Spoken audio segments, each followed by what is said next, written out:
माता की, भारत माता की, वंदे वंदे वंदे।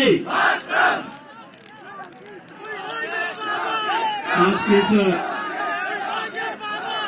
काला पीपल विधानसभा क्षेत्र की चुनावी सभा में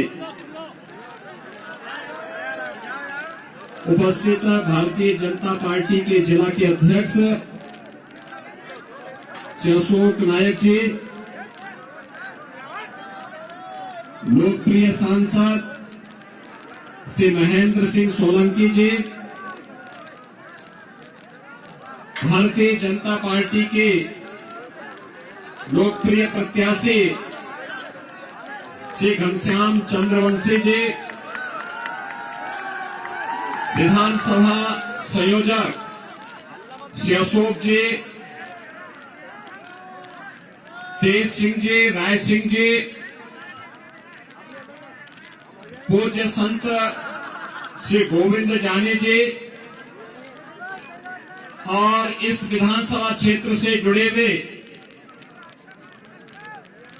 भारी संख्या में यहां पर उपस्थित सभी मतदाता भाइयों और बहनों, काला पीपल विधानसभा क्षेत्र में भारतीय जनता पार्टी के प्रत्याशी के समर्थन में विशेष अपील करने के लिए मैं उत्तर प्रदेश की धरती से यहां पर आया हूं। भाइयों बहनों, उत्तर प्रदेश मर्यादा पुरुषोत्तम भगवान श्री राम की पावन जन्मभूमि का प्रदेश है। लीलाधारी भगवान श्री कृष्ण की पावन जन्मभूमि का प्रदेश है।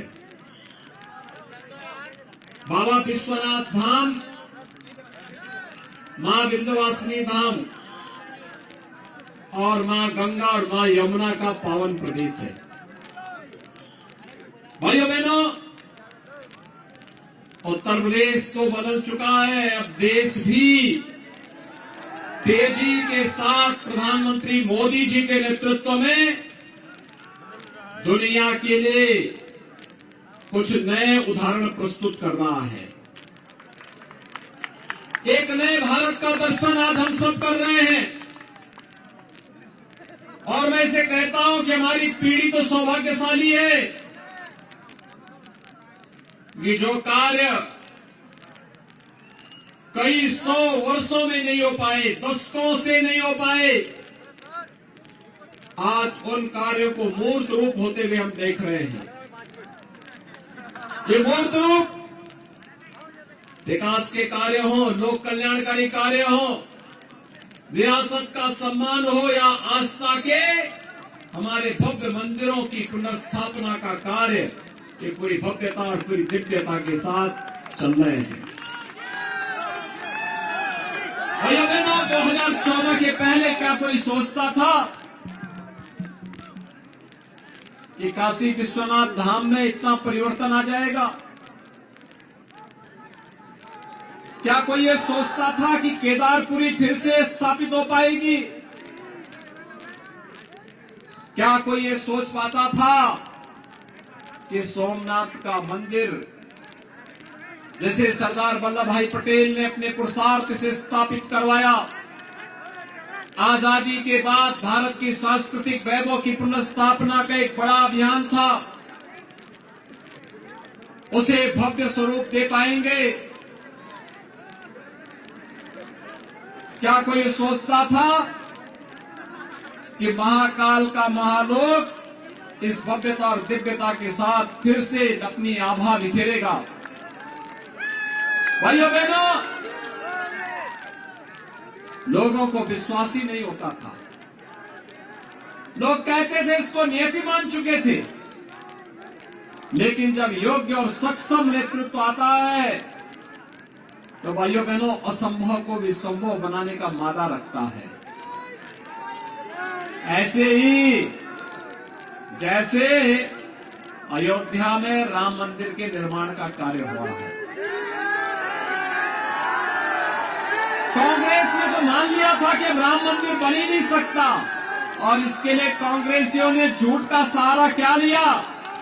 उन्होंने कहा राम तो हुए ही नहीं,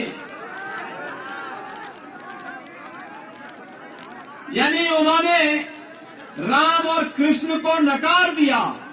वे भारत के इतिहास को मानते हैं कि पंडित नेहरू ने जो डिस्कवरी ऑफ भारत के में माध्यम से कहा, उन्होंने वो ये मानते हैं यही भारत का इतिहास है। इन लोगों को भारत और भारतीयता से कोई मतलब ही नहीं था, इसलिए विकास का कोई एजेंडा नहीं था, आस्था को सम्मान देने का कोई भी इनका नजरिया नहीं था। और भाइयों बहनों, इसीलिए आज मैं विशेष रूप से काला पीपल विधानसभा क्षेत्र में आप सबसे अपील करने के लिए आया हूं। भाइयों बहनों, आपने देखा होगा कांग्रेस इस समस्या को समस्या ही बने देना चाहती थी, क्योंकि कांग्रेस की नियति है समस्या, कांग्रेस की पहचान है समस्या। आजादी के 70 वर्षों तक वो देश को समस्या देती रही। ये समस्या कभी आतंकवाद के नाम पर, कभी नक्सलवाद के नाम पर, कभी उग्रवाद के नाम पर, कभी राम भक्तों पर गोली चलाने के नाम पर, कभी कश्मीर में धारा 370 को लगा करके वह इस कार्य को, इस समस्या देती रही। लेकिन भाइयों बहनों, वादा खिलाफी और समस्या, ये दोनों कांग्रेस की पहचान है, और भारतीय जनता पार्टी ने जो कहा सो करके दिखाया। हमने कहा था ना कि रामलला हम आएंगे, मंदिर वही बनाएंगे, बोला था ना, बोला था ना, और जो बोला वो करके दिखा दिया। 22 जनवरी 2024 को प्रधानमंत्री मोदी जी के कर कमलों से अयोध्या में 500 वर्षों के बाद रामलला अपने भव्य मंदिर में विराजमान होंगे।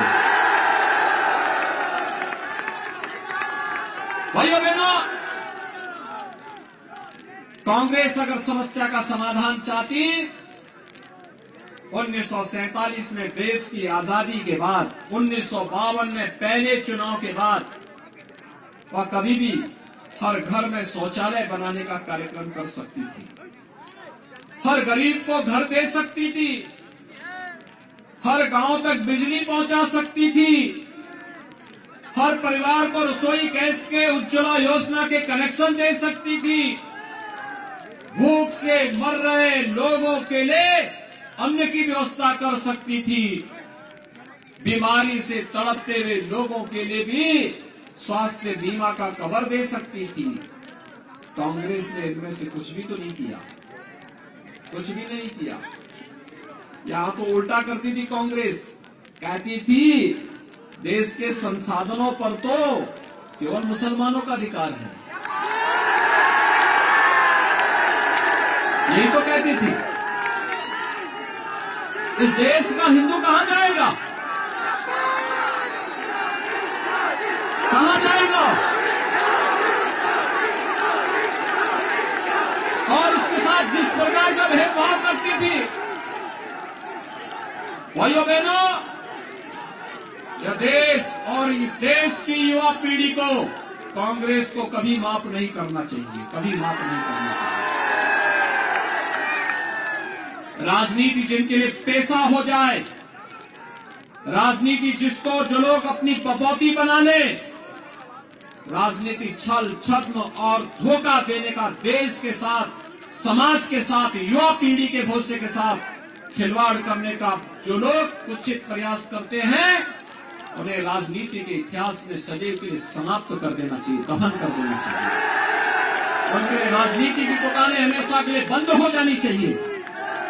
और यही कहने के लिए आज मैं आपके पास आया हूं। भाइयों बहनों, भारतीय जनता पार्टी जो कहती है सो करके दिखाती है। हमने जो कहा, प्रधानमंत्री मोदी जी ने मात्र 9.5 वर्ष के अंदर वैश्विक मंच पर भारत की प्रतिष्ठा बढ़ाई, पूरे भारत को एक भारत श्रेष्ठ भारत के रूप में स्थापित कर दिया। शौचालय सबको, हर गरीब के घर को घर गरीब को सिर ढकने के लिए एक आवास उपलब्ध करवा दिया।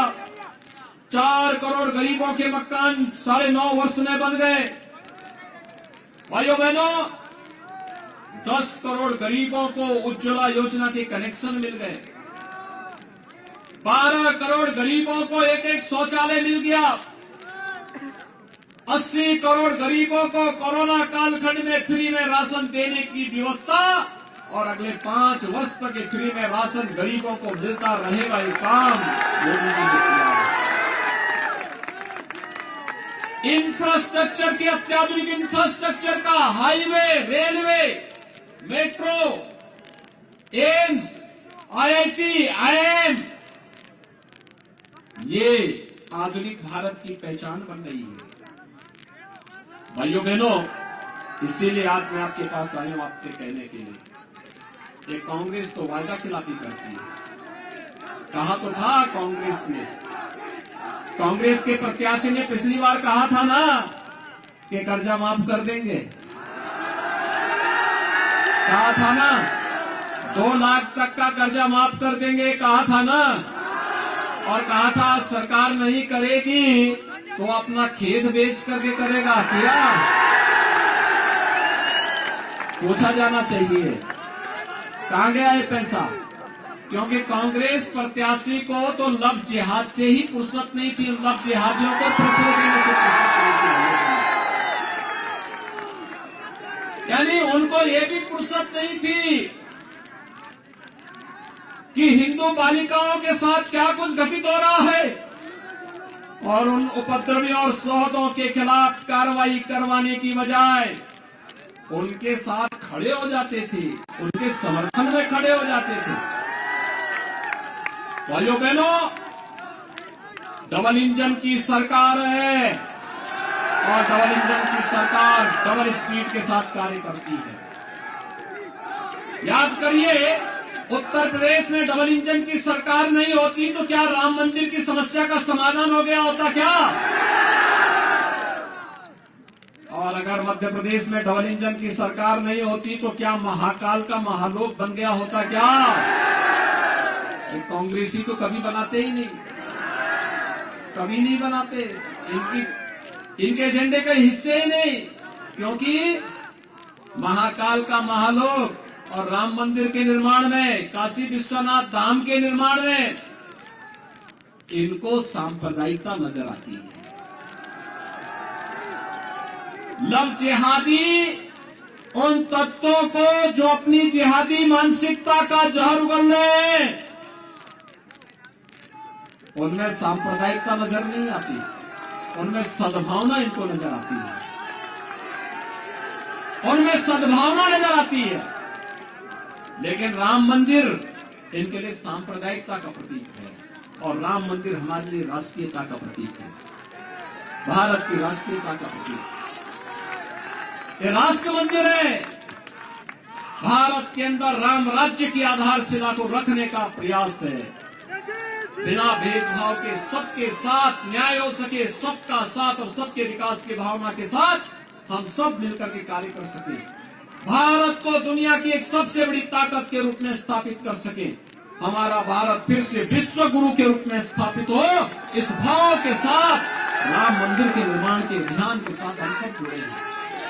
और इसमें भाइयों बहनों, काला पीपल में मैं विशेष रूप से आया हूं।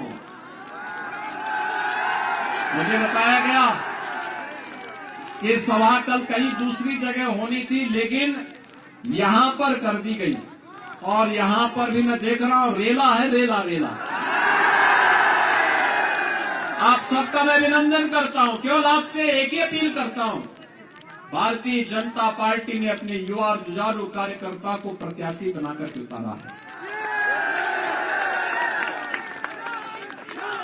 एक युवा और जुझारू कार्यकर्ता जो एक कार्यकर्ता के रूप में कार्य करेगा,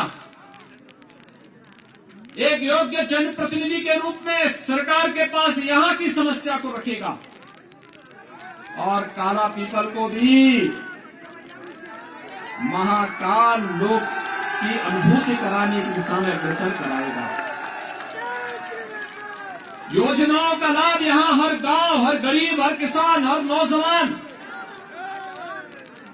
हर महिला, हर बेटी तक पहुंचाने का कार्य करेगी। और भाइयों बहनों, पिछले 20 वर्ष में अगर बीच के 1-1.5 वर्ष के कार्यकाल को छोड़ दें तो शेष शिवराज सिंह जी के नेतृत्व में भारतीय जनता पार्टी की सरकार ने मध्य प्रदेश को बीमारू राज्य की श्रेणी से मुक्त कराने में बड़ी सफलता प्राप्त की।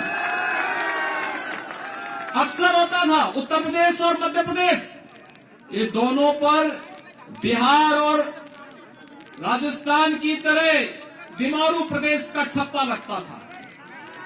आज आप देख रहे होंगे उत्तर प्रदेश में और मध्य प्रदेश में भारतीय जनता पार्टी की डबल इंजन की सरकार है। अब बीमारू राज्य में अब विकसित राज्य के रूप में दोनों राज्य अपना स्थान बना रहे हैं, लेकिन बिहार और राजस्थान उभर नहीं पाए हैं अभी। और इसलिए भाइयों बहनों, अच्छे और युवा प्रत्याशियों को चुनाव जिता करके भेजिए।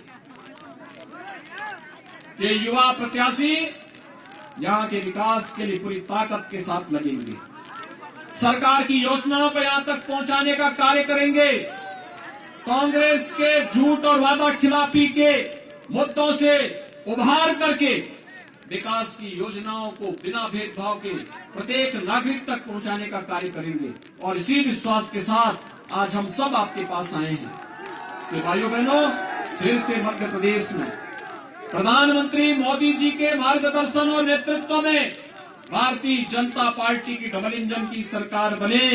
मध्य प्रदेश के विकास के लिए, विकसित मध्य प्रदेश के लिए और आत्मनिर्भर भारत के लिए यह आवश्यक है। और इसी के लिए भारतीय जनता पार्टी ने अपने प्रत्याशी को यहां पर आपके बीच में से घनश्याम चंद्रवंशी को अपना प्रत्याशी बनाकर के आपके बीच उतारा है। सभी लोग सहमत हैं?